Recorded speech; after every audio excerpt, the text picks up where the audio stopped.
Plus News Network presents. నమస్తే, నా పేరు అనిత. K+ న్యూస్ కు స్వాగతం. ముందుగా హెడ్లైన్స్. మీ ఓటు న్యాయం కోసం, ధర్మం కోసం వెయ్యండి. వైఎస్ షర్మిలను ఎంపీగా, ఎమ్మెల్యే అభ్యర్థి ధృవకుమార్ను గెలిపించండి. వైఎస్ సునీత. ప్రజల ప్రభుత్వాన్ని ఆశీర్వదించండి. కడప నియోజకవర్గంలో ఎన్నికల ప్రచారం నిర్వహించిన కడప ఎమ్మెల్యే అభ్యర్థి ఎస్బీ అంజద్ బాషా. సీతారాముల కళ్యాణ వేదిక సిద్ధం. చంద్రబాబు సీఎం అయితేనే అభివృద్ధి జరుగుతుంది. మాధవిరెడ్డి. మే 13న జరిగే ఎన్నికల్లో ఫ్యాన్ గుర్తుకు ఓటేసి జగనన్నను మళ్లీ సీఎం చేద్దామని కార్పొరేటర్ సూర్యనారాయణరావు, డిప్యూటీ మేయర్ నిత్యానందరెడ్డిలు పిలుపునిచ్చారు. ఇక వార్తల వివరాల్లోకి వెళ్తే, మీ ఓటు న్యాయం కోసం, ధర్మం కోసం వేయండి. వైఎస్ షర్మిలను ఎంపీగా, ఎమ్మెల్యే అభ్యర్థి ధృవకుమార్ను గెలిపించండి. వైఎస్ సునీత. పోయిన వారం జగనన్న మీద దాడి జరిగింది. రాయి విసిరిన పిల్లవాడి మీద హత్యాయత్నం కేసు పెట్టారు. నాన్ బెయిలబుల్ వారెంట్ కింద జైల్లో పెట్టారు.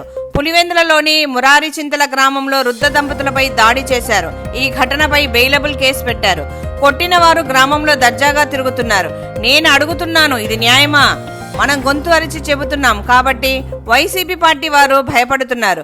మురాలచింతల ఘటన బయట పెట్టగానే అవినాష్ రెడ్డికి, వైఎస్ఆర్ పార్టీ వారికి భయం పట్టుకుంది.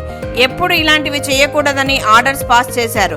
అన్యాయం జరుగుతుందని మనం చెబుతున్నాం కాబట్టే వారు భయపడుతున్నారు. వైసీపీ వారు ఎక్కడెక్కడ గొడవ చేస్తున్నారో ధైర్యంగా బయట పెట్టండి. న్యాయం జరగాలంటే పోరాడే శక్తి ఉండాలి. వివేకానంద రెడ్డికి అన్యాయం జరిగిందనే నేను పోరాడుతున్నాను. 4 దశాబ్దాలుగా పనిచేసిన వైఎస్ రాజశేఖర్ రెడ్డి, వైఎస్ వివేకానంద రెడ్డి ఆత్మకు ఏం జవాబు చెప్పదలుచుకుంటారో చెప్పండి. మీ ఓటు న్యాయం కోసం, ధర్మం కోసం వేయండి. వైఎస్ షర్మిలను ఎంపీగా, ఎమ్మెల్యే అభ్యర్థి ధృవకుమార్ను గెలిపించండి. ప్రజల ప్రభుత్వాన్ని ఆశీర్వదించండి. కడప నియోజకవర్గంలో ఎన్నికల ప్రచారం నిర్వహించిన కడప ఎమ్మెల్యే అభ్యర్థి ఎస్బీ అంజద్ బాషా. కడప నియోజకవర్గంలోని 21వ డివిజన్ ఎర్రముకపల్లిలోని చౌడమ్మ గుడి వద్ద నుండి గడప గడపకు వెళ్లి వైఎస్ఆర్సీపీ పార్టీ జగనన్న చేసిన రాష్ట్ర అభివృద్ధిని ప్రజలకు వివరించి, మళ్లీ ఫ్యాన్ గుర్తుకు ఓటు వేయించి వైఎస్ఆర్సీపీ ప్రభుత్వాన్ని అఖండ మెజారిటీతో గెలిపించాలని కోరడమైనది. ఎన్నికల సమయంలో మనం వేసే ఓటు ఒక నమ్మకాన్ని, ధైర్యాన్ని ఇవ్వాలి, భరోసా కల్పించేలా ఉండాలి. అలాంటి భరోసా వైఎస్ జగన్మోహన్ రెడ్డి ప్రభుత్వంలోనే ప్రజలకు కలిగింది. ఒంటిమిట్టలో సీతారాముల కళ్యాణ వేదిక సిద్ధం. వైఎస్ఆర్ కడప జిల్లా ఒంటిమిట్టలో సోమవారం సాయంత్రం 6:30 నుండి రాత్రి 8:30 మధ్య శ్రీ సీతారామ కళ్యాణం వైభవంగా నిర్వహించేందుకు అన్ని ఏర్పాట్లు పూర్తయ్యాయి. భక్తుల సౌకర్యార్థం జిల్లా యంత్రాంగం సమన్వయంతో అన్నప్రసాదాలు, తాగునీరు, విద్యుత్, పుష్ప అలంకరణలు, భద్రత, సౌండ్ సిస్టమ్, ఎల్ఈడి టీవీలను టీటీడీ ఏర్పాటు చేయడం జరిగింది. టీటీడీ నిఘా మరియు భద్రతా విభాగం జిల్లా పోలీస్ యంత్రాంగంతో సమన్వయం చేసుకుని పటిష్టమైన భద్రతా ఏర్పాట్లు చేపట్టింది. అదేవిధంగా వేదిక వద్ద బ్యారికేడ్లు, రోపులు, మెగాఫోన్లు కూడా టీటీడీ ఏర్పాటు చేసింది. టీటీడీ ఆరోగ్య విభాగం ఆధ్వర్యంలో కళ్యాణ వేదిక వద్ద ఒక్కో గ్యాలరీకి శానిటరీ ఇన్స్పెక్టర్లు, మేస్త్రీలు, వర్కర్లను నియమించింది. 1,00,000కు పైగా మజ్జిగ, వాటర్ ప్యాకెట్లను సిద్ధంగా ఉంచారు. దాదాపు 580 మంది పారిశుద్ధ్య కార్మికులు విధులు నిర్వహిస్తున్నారు. సీతారాముల కళ్యాణానికి విచ్చేసే భక్తులకు అన్నప్రసాదాలు అందించేందుకు 280 మంది కార్మికులు, సూపర్వైజర్లు రుచికరమైన అన్నప్రసాదాలు తయారు చేయనున్నారు. ఇందులో పులిహోర, చక్కెర పొంగలి ఒక్కొక్కటి 50,000 ప్యాకెట్లు సిద్ధం చేయనున్నారు. వీటిని కళ్యాణం రోజున 140 అన్నప్రసాద పంపిణీ కౌంటర్లో భక్తులకు అందిస్తారు. ఎలక్ట్రికల్ విభాగం ఆధ్వర్యంలో భక్తులను విశేషంగా ఆకట్టుకునేలా విద్యుత్ దీపాలంకరణలు, 28 ఎల్ఈడి స్క్రీన్లు, హైఫై పబ్లిక్ అడ్రస్ సిస్టమ్, గ్యాలరీలలో ఉండే భక్తులకు వేసవి ఉపశమనం కోసం 200కు పైగా ఎయిర్ కూలర్లు ఏర్పాటు చేశారు. చంద్రబాబు సీఎం అయితేనే అభివృద్ధి జరుగుతుంది. మాధవిరెడ్డి. అభివృద్ధి జరగాలంటే చంద్రబాబు సీఎం కావాలి అని కడప అసెంబ్లీ కూటమి ఎమ్మెల్యే అభ్యర్థి ఆర్ మాధవిరెడ్డి అన్నారు. ఈ సందర్భంగా ఆదివారం మధ్యాహ్నం కడప నగరంలోని 35వ డివిజన్ పెద్ద దర్గా నుంచి ఎన్నికల ప్రచారాన్ని నిర్వహించారు. ప్రతి ఇంటికి వెళ్లి టీడీపీ అధికారంలోకి రాగానే అందించే సూపర్ 6 పథకాలను ప్రచారం చేశారు. వచ్చే ఎన్నికల్లో ఎమ్మెల్యేగా తనను, ఎంపీగా భూపేష్ రెడ్డిని గెలిపించాలని కోరారు. మే 13న జరిగే ఎన్నికల్లో ఫ్యాన్ గుర్తుకు ఓటేసి జగనన్నను మళ్లీ సీఎం చేద్దామని కార్పొరేటర్ సూర్యనారాయణరావు, డిప్యూటీ మేయర్ నిత్యానందరెడ్డిలు పిలుపునిచ్చారు. కడప నగరం 25వ డివిజన్లో స్థానిక కార్పొరేటర్ సూర్యనారాయణరావు ఆధ్వర్యంలో వైసీపీ యువ నాయకులు ఉమేర్, డిప్యూటీ మేయర్ నిత్యానందరెడ్డిలు ఇతర నాయకులతో కలిసి ఇంటింటి ప్రచారం నిర్వహించారు.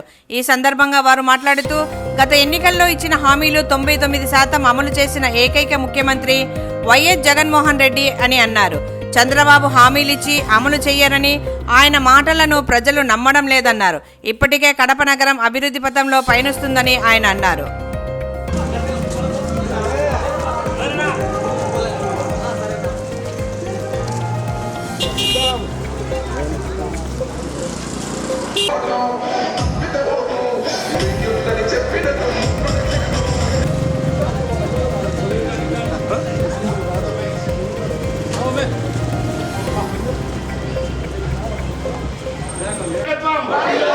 జగన్మోహన్ రెడ్డి నాయకత్వం, అంజద్ బాషా నాయకత్వం, అంజద్ బాషా నాయకత్వం. నేను సిద్ధం. ఎంపీ అవినాష్ రెడ్డిని ఎంపీ చేసినానికి నేను సిద్ధం. ఏమంతా సిద్ధం?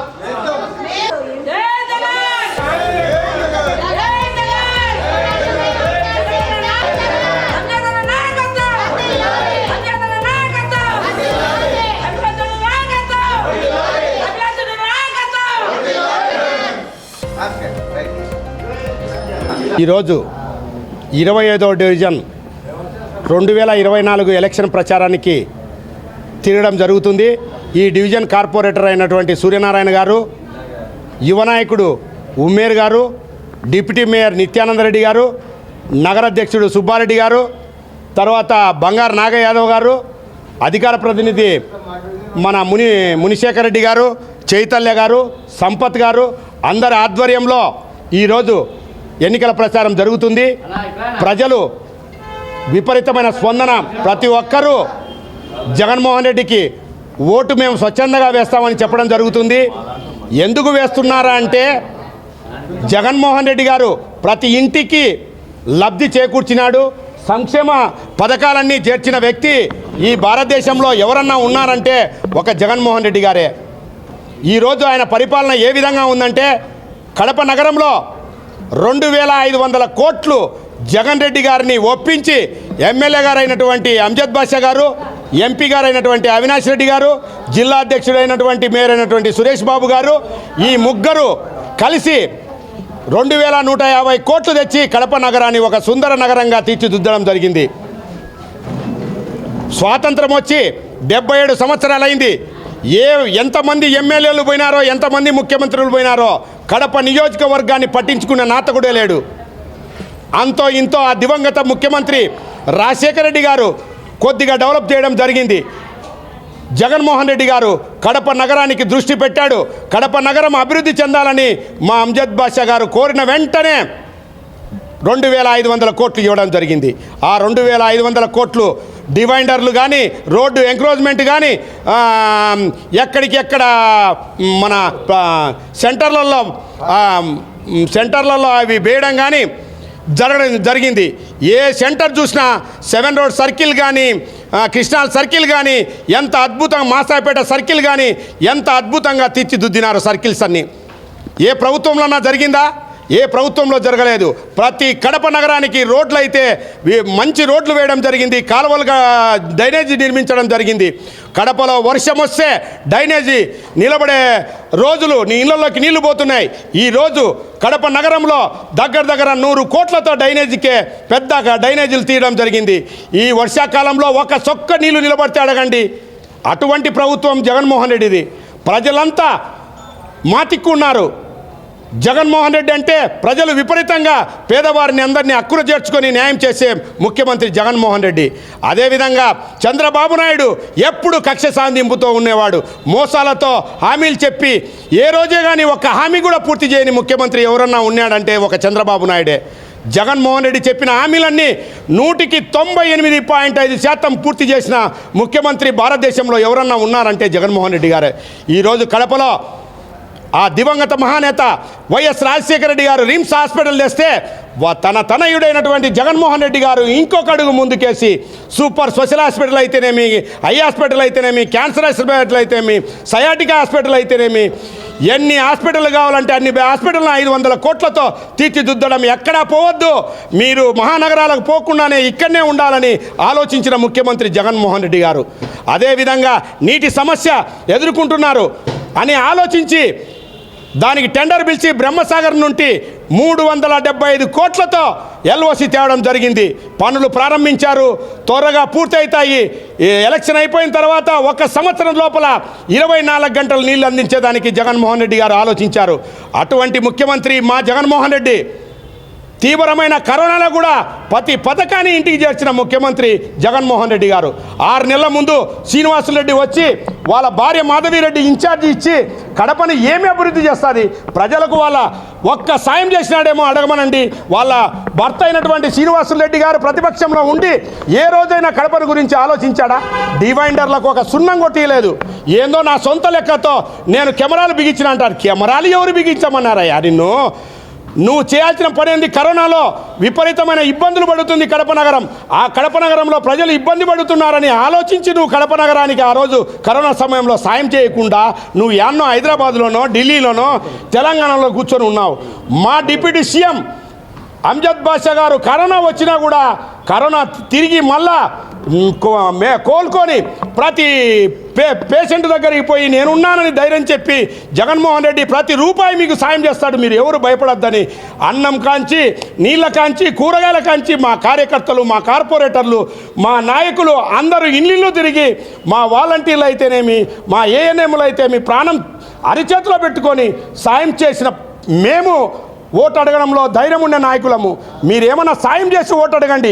ఈరోజు మా అంజద్ బాషా ఒకటే అడుగుతున్నాడు, ప్రజలకు న్యాయం చేసి ఉంటే నేను ఓటేయండి, లేదంటే వేయద్దన్న దమ్మున్న నాయకుడు ఒక జగన్మోహన్ రెడ్డి, అంజద్ బాషానే.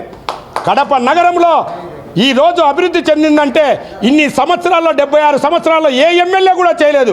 ఒక్క అంజద్ బాషా పట్టుబట్టి ఎంపీ గారు, మేయర్ గారు ఒప్పించి జగన్మోహన్ రెడ్డిని ఈరోజు కడప నగరాన్ని ఒక సుందర నగరంగా తీర్చిదిద్దినారు. అదేవిధంగా కడపలో పూర్వంలో రచ్చబండాన్ని చెట్ల కింద కూర్చుండేవాళ్ళు. కడప నగరంలో చుట్టూ పార్కులు వేయడం జరిగింది. ప్రజలు స్వచ్ఛందంగా ఎండల కాలం ఆ చెట్ల కింద సెదతీరుతున్నారు. అక్కడనే వాటరు అన్నీ ఫ్రీగా చేయబడింది. తర్వాత ప్రజల కోసం, ఆరోగ్యం కోసం ఆలోచించిన ముఖ్యమంత్రి ఎవరన్నా ఉన్నారంటే ఒక జగన్మోహన్ రెడ్డి గారే.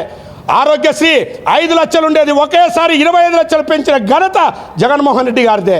ఆలోచించండి.